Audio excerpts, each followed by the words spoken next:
Certainly wasn't an easy decision to make. This summer I had a few opportunities that, like a few schools that actually offered me a scholarship, and which I turned down and decided to go pro and to go in that path. And once I got there, I got a phone call from Pete Beliveau, coach of the Tigers, and he told me that I could always go back to university before Christmas and get my 4 years there.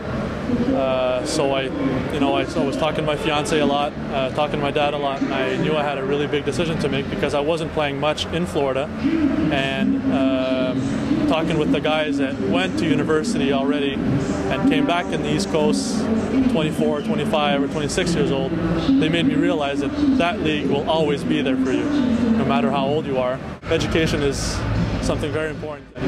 I know that once I'm done in Dalhousie, after 4 years, I will have the chance to go back in that league if I want. And if I don't like it, I can come back and use that degree to my advantage. So it's a very good system. I mean, I was in Bécomo for 4 years, and they've had some great student athletes there.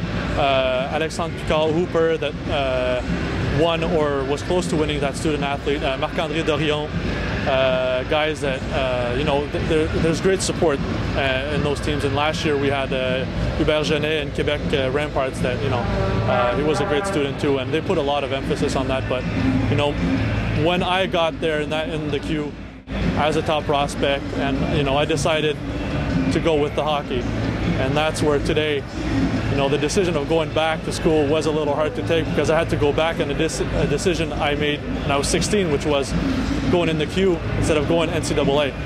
And it was a hard one, but I can tell you something, in 4 years, I will not regret this decision at all. There's not a big gap between the second or third seed and Dalhousie, which are second last right now as we're speaking, but I just want to get there in January and do what I can, help the team as much as I can, hockey-wise. But I know one thing: I'm going there for school, and that's why I chose Dal. And I think they have a good group of guys too in that locker room, and I think they will probably be a good team starting next year or something like that.